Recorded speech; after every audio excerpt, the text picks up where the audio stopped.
Hey everyone, this is Count Me In, IMA's podcast about all things affecting the accounting and finance world. I am your host, Adam Larson, and I'd like to welcome you back to another episode filled with valuable insight from an industry leader. Steve McNally is a CFO, board director, and thought leader who joined Mitch to talk about business transformations. While business transformations may not be new to accounting and finance, Steve provides practical steps, best practices for setting up, implementing, and completing successful transformations for your organization. Keep listening as we are going to head over to their conversation now.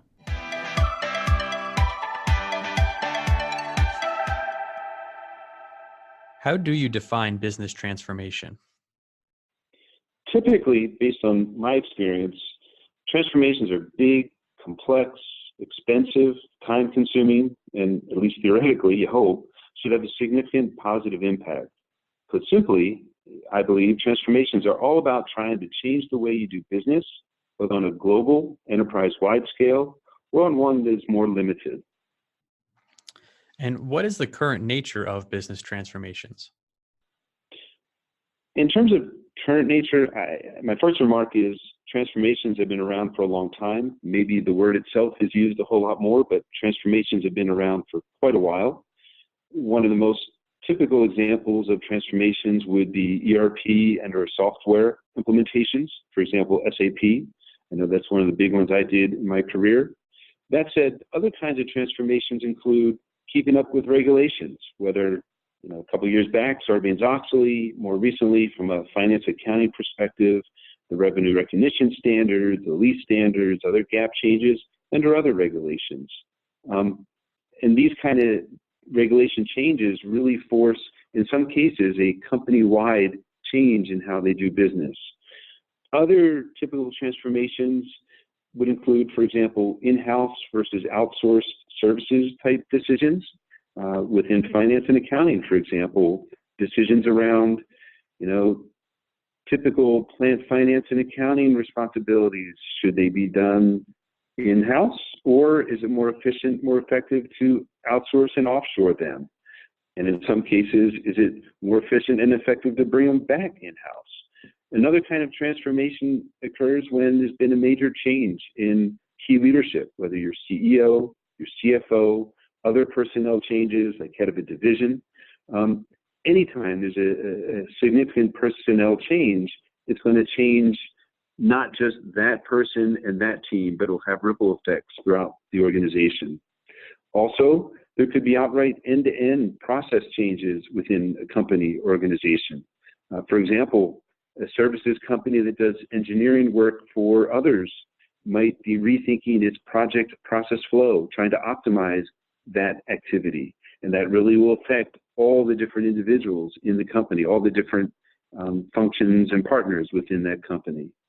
Another type of transformation would be M&A, mergers and acquisitions, whether you're on the acquisition end or you're the company being acquired. But when there's a merger of these two different companies and cultures, it's going to be a significant transformation. And lastly, one thing that drives transformations is keeping up with growth. If you're especially if you're a small startup and things are going really, really well, you're going to have to keep up with that from a personnel perspective, a manufacturing perspective, a process and policy and procedure perspective, a financing perspective. So all these are different things that could drive a typical transformation or need for transformation. So in your opinion, from the different reasons that businesses have gone through business transformations, can you explain some of the best practices that you've seen for setting up and initiating the overall transformation? Sure. I think there's really three key best practices or three things that feed into that. First of all, you really need a compelling business need. So what is the problem you're trying to solve? What are the underlying root causes? Are you trying to overcome a tough competitive environment? Did you delay investments for a number of years and now you need to catch up?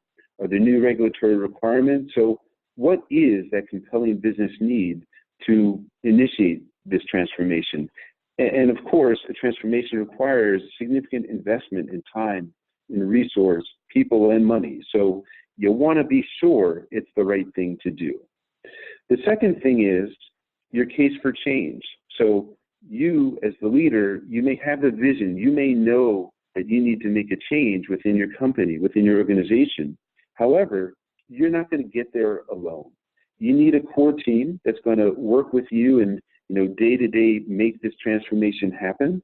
And then you need other champions who are going to be out there, the key stakeholders, to buy in and to support the initiative that you're focused on. But you need to create this case for change to make sure that you win the hearts and minds of all these individuals who are going to make the initiative that will make the transformation a success. And then the third best practice, I would say, is project plan. So in general, a project plan really helps you articulate what you're trying to do, gain alignment at all levels within the organization, gain alignment on project scope, on milestones, on timelines, on the budgets. So overall, make sure that you have clear line of sight of what you're trying to deliver and how you're going to deliver it. That said, a solid project plan can be highly motivational. It can help you celebrate the milestones as you're going along. And it can also help you quickly identify if you're going off track. That's what a good, solid project plan will do for you. But you also do need to be flexible. So a project plan, in my opinion, the project plan that you manage centrally, depending on how big, how complex your initiative is, the core project plan should be the highlight, should be the big picture of what you're trying to accomplish. And then there's various sub-teams, and those sub-teams should really manage their own details. And the other way that a project plan should be flexible, especially if you're dealing with a project that could last, 12 months or more, even 2-3 years, in that case, you're not going to detail out the plan from start to finish, but rather, I would suggest, you should detail out the plan for the first, 3, 6, 9 months, but have milestones along the way and go-no-go points along the way. And as you approach a go-no-go, well, at that point, then you detail out the next phase and the next phase. So a project plan can be really helpful and insightful, but you also need to be flexible with it.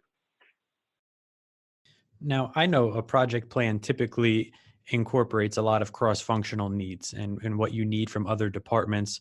So from your experience, which functions of a business typically realize the greatest effects of a business transformation following the implementation of this project? Well, that's a hard question to answer in that it really depends on the nature of the transformational initiative itself.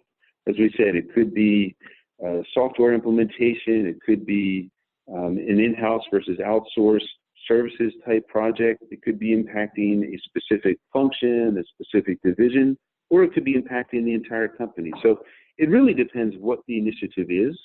That said, for example, let's assume you're running an initiative to change your go-to-market strategy in terms of trade spend. So you're a CPG company, and you know that based on benchmarking, you're spending way more on trade spend than your competitors are.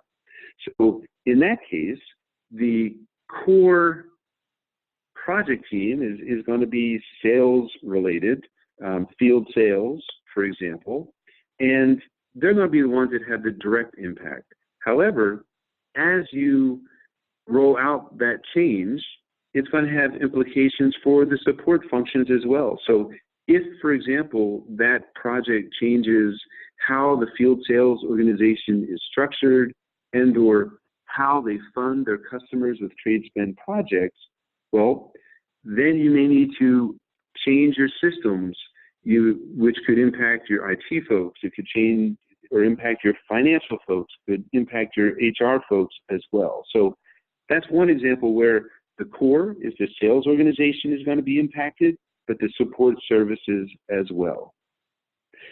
In addition, another example I would throw out would be the company's decided to implement a global services group.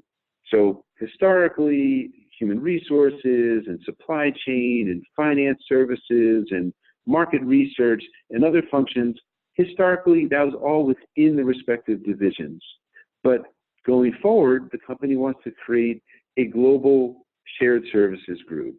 So first, the people that are directly impacted first are those in those functions who are performing those roles and responsibilities, because now they're being pulled out from where they were and they're all being centralized into this new group. And centralized could be physically centralized or it could be virtually centralized. But the point is, there's now new reporting structures for the HR, the finance, the supply chain, the market research, and other individuals.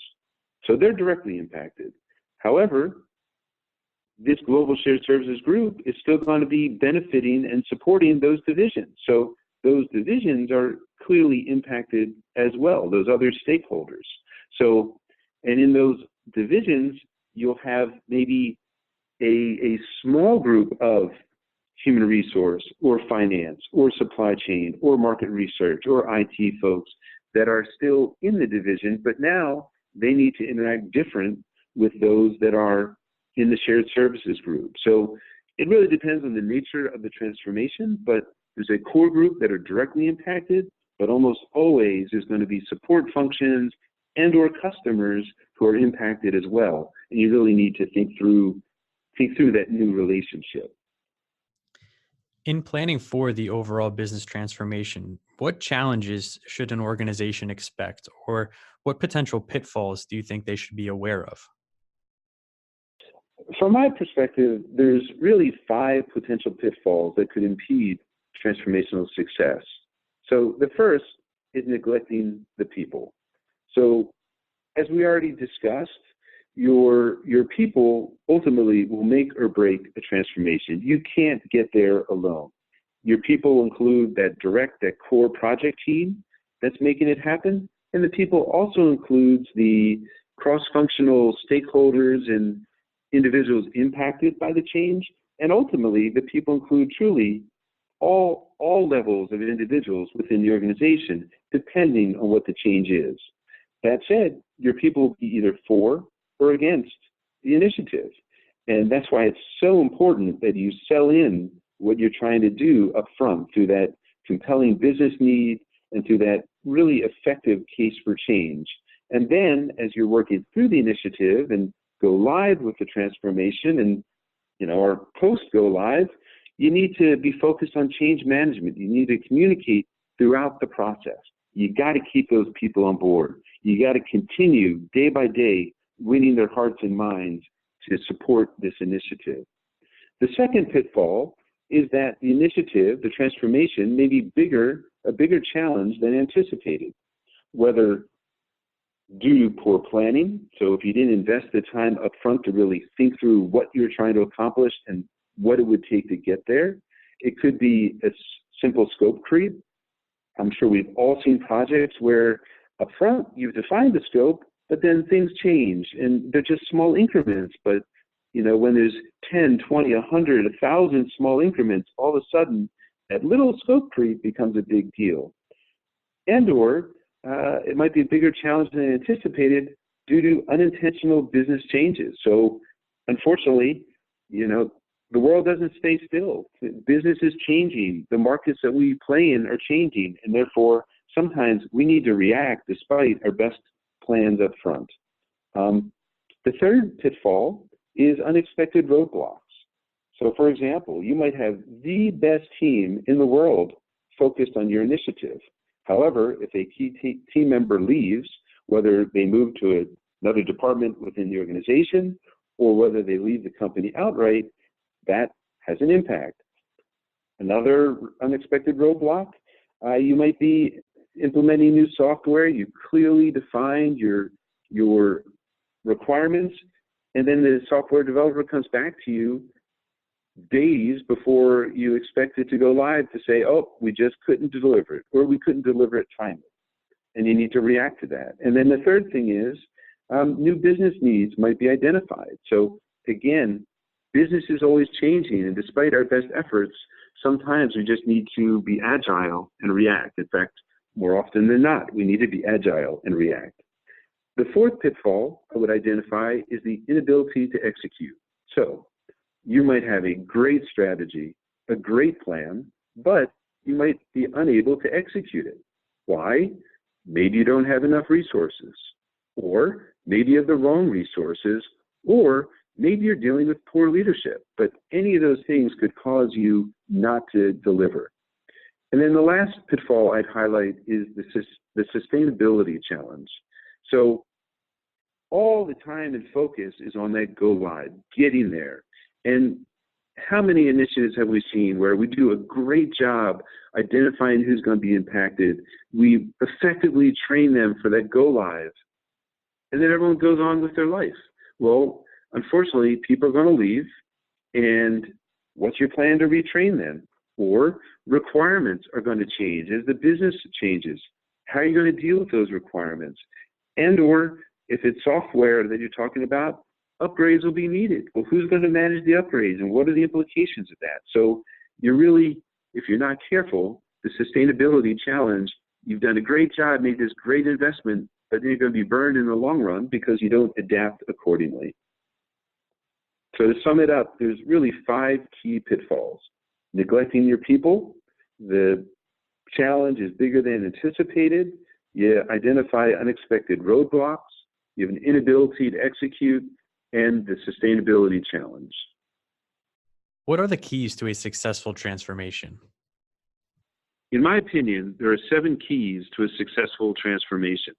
The first is having a clear vision, clearly seeing where you want to go, what the end goal is, what the deliverable is. Second is alignment, ensuring that you have clearly articulated the goals and objectives and the resource requirements and have aligned with senior management and aligned with the different teams that are impacted and the other stakeholders. Third is change management and communication. So you as an individual may see where you want to go or may know where you want to go, but you need to bring others along with you, because only with the support of others will you be successful. And to do that, you need to effectively communicate what you're trying to do and work through change management. So once you get to that go live of your initiative, of your transformation, people are prepared for that new reality. The fourth key to a successful transformation is trust. Trust within your immediate team, trust throughout the organization. The fifth is seizing opportunities. So sometimes you might think you know exactly where you want to go, but as you're along that journey, ideas pop or new possibilities pop in front of you, and you need to make a choice. Do you seize those opportunities, or do you pass them by? And I would suggest you need to be prepared to seize those unexpected opportunities. The sixth key is having a highly engaged team. And having that highly engaged team goes back to, quite frankly, having the trust, having really prepared them through a compelling business need and case for change and communication, having that clear vision and getting them to work with you.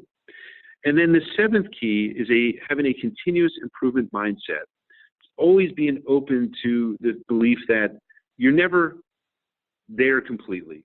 There's always going to be opportunities to do it a little bit better, a little bit more efficient, more effective, quicker, whatever it is. So overall, I would say there are 7 keys to successful transformation: a clear vision, alignment, change management communication, having trust within the team, seizing opportunities, having a highly engaged team, and always maintaining a continuous improvement mindset. And finally, how about those who are leading business transformations?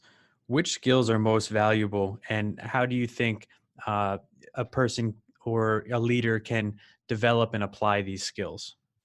I would say there's a couple key skills that really helps one be an effective leader in terms of leading a transformation.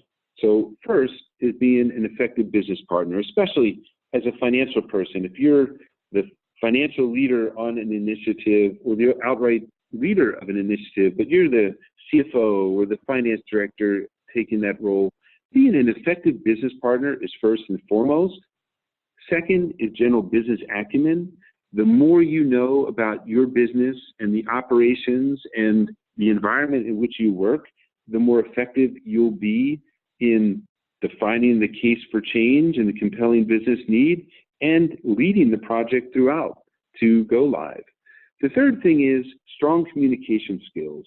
So as we've been talking through this, that has been a pretty consistent theme, I believe. You need to ensure upfront that you get people to buy into this initiative, that it's the right thing to do. Throughout the initiative, you want to keep them on board, you want them to be supportive, and you want to be preparing them for the changes that are coming down the line. And that's all about communication, leveraging every communication skill you have, whether it's written, verbal, meetings. The fourth thing is a positive can-do attitude. So there will be hiccups, there will be roadblocks along the way, and maintaining that positive attitude and even instilling that positive attitude in your core team and throughout the organization becomes critical. Another key skill is key quality is being inquisitive, asking questions. And part of that is you might go into the initiative thinking you know the answers or the direction you want to take. However, as you go through it and there's more learnings because you're inquisitive, asking questions, you might realize there's a different direction you want to go that's more efficient or more effective or will allow the business to be in a better place. And then another thing is attention to detail. So that's one of the qualities we as finance folks really have to offer is our attention to detail. And when you're dealing with a significant project, multiple sub-teams, multiple milestones, that attention to detail, ensuring that all the sub-teams are on track, are moving forward, that all the pieces are coming together, managing that project effectively and providing that oversight is absolutely critical. And then lastly is having a continuous improvement mindset. So big picture, you know where you're going, but along the way, there's always going to be opportunities to do things more efficient, more effective, whether it's in the project management itself or the deliverables of the transformation you're doing. Even once you get to go live, that's not the end. There's going to be further changes, and therefore having that continuous improvement mindset enables you to stay ahead of it versus falling behind it. This has been Count Me In, IMA's podcast, providing you with the latest perspectives of thought leaders from the accounting and finance profession. If you like what you heard and you'd like to be counted in for more relevant accounting and finance education, visit IMA's website at www.imanet.org.